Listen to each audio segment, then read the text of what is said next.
All right, I got a good one for you today. Today, we're going to talk about three things. Three things that you need to stop thinking about if you want to be a successful trader. And I wouldn't say just a successful trader. If you just want to be successful in life and business, you're going to have to stop thinking about these three things. Because as we all know, the most powerful tool that we have in dictating our success is our mind, of course. The way we think about ourselves, how we feel about ourselves, and what we think our capabilities are. This will go a lot further in the development of our success.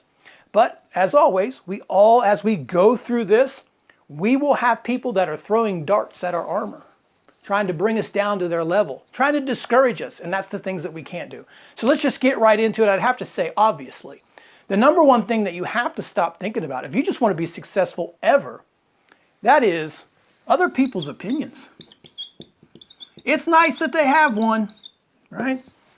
But we really can't waste our time thinking about what other people or how other people perceive us and what they think about whatever endeavor it is that we're out to achieve, Because no matter who you are, you will always have judgmental people. You will always have trolls. You will always have haters. You could go right tonight and invent a cure for cancer, and somebody in this world will hate you for it. Trust me, because they just naturally want to hate certain people no matter how good you are. So we can't really worry about people who judge us, what they say about us, and so on. Now, a lot of these people are going to be in your inner circle, friends, family, and people that you speak to on a regular basis, rather than just the anonymous internet troll. And a lot of these people are going to try to convince you that they're doing this for your own good, because they don't want to see you get hurt. They don't want to see you fail. They don't want to see you lose your money. Well, in order for us to succeed, we have to go through that failure. We have to try. But really what this means is the people that are saying that, I don't necessarily believe that they're looking out for you. I look at it more as they're envious or jealous that you're actually going to break the mold of what people thought of you.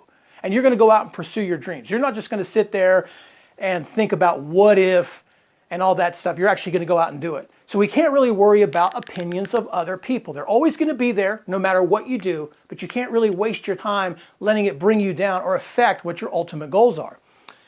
The other thing you need to stop thinking about is that success itself in any form is fast. It's not. It's long. In fact, plan A never works. That's why you have plan B, because plan A never works. No matter what it is that you set out to do, it will cost you more money, it will take more of your time, it will take more of your energy, and it will bring you to the breaking point more than you ever thought possible.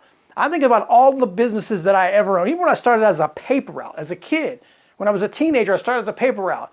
I said, it'll be great. I'll make $80 to $90 a month. I'll be the richest kid in 1982. But I hated getting up in the morning. That was the struggles.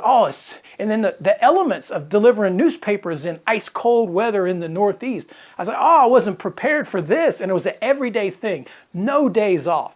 Then when I got into the insurance industry, into the brokering business, it was harder. It took longer. And you've all heard my story with trading, story that's had with the bike shop. And every business that I've ever had has cost me more money, took me longer to be successful, and taken more of an emotional commitment out of me and the people around me than I ever thought possible. And no matter what you hear on the internet, especially when it's associated with stock trading, there's no shortcuts in this business, man. And I think most of you are smart enough to know that if you're going to be successful, you're going to have to grind it out like everyone else. You're not going to make $1 million overnight at anything that you do. And if you do, you're just one lucky person. And the last thing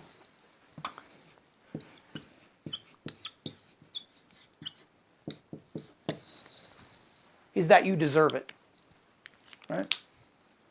Sometimes we think that we don't deserve success, maybe because of our birthright, because we were born poor, or because we didn't have an education, or because nobody ever expected much out of us, or all the way of our entire lives up to this very point, we have been failures, so to speak. We've always bombed out or always screwed something up. None of that stuff in the past that you have in your closet or whatever you've done makes any difference tomorrow. None of it. I've often told my story. I've been very open about my life and the things that I've done, and I do that for an educational tool. because I don't consider it wasn't the worst circumstances, but it wasn't the greatest. You know, I was brought up in a very poor neighborhood as a kid. Not much was expected of us. In fact, nothing was expected out of me because I was horrible at school. I mean, there was 330 kids that graduated from my school, my senior year, 1986. I was like 322 out of that. I was almost like 10 from the bottom. So not much was expected of me. And it didn't help that my brother was an honors student the whole time that he was in school. It just, every report card was sort of a misery. My parents were always like, you need to be more like your brother. I'm sure you guys have heard that, right? But it wasn't that I was an idiot or stupid. I know some of you might disagree. It was just, I wasn't applying myself. The only difference between me and my brother then is he applied himself. I didn't do my homework. I rode my bicycle. I would play with fireworks like kids do. Stuff like that. I wasn't applying myself to school. But when I started applying myself and started, really putting forth 100% effort into the things that I wanted to do in life, I realized I did have talent. I realized I was capable and I wasn't an idiot, that I was intelligent and I could achieve things. And then once I figured out that formula, I realized that every business that I ever tried or every endeavor that I ever tried would be somewhat of the same result. You will have to learn it. You will go through some learning, growing pains and stuff like that. You will make changes and pivots to your business and your process, and you will eventually figure it out and find your rhythm and make money. And that's worked the same way running a motorcycle store, selling insurance, and now trading stocks. That same principle has worked. So I hope some of this stuff kind of helped you out a little bit. Don't let it get you down. Doesn't matter what happened in the past. Doesn't matter who you are, where you're from, where your starting point is, what your financial circumstances are. Make a plan. Take steps to start working on these things. Don't worry about other people's opinion. Understand that success takes time and do it one day at a time. Grind it out. So anyway, if you guys ever need help with trading, visit thelincolnlist.com. Take a trial to our live trade room. Until the next lesson, thanks a lot.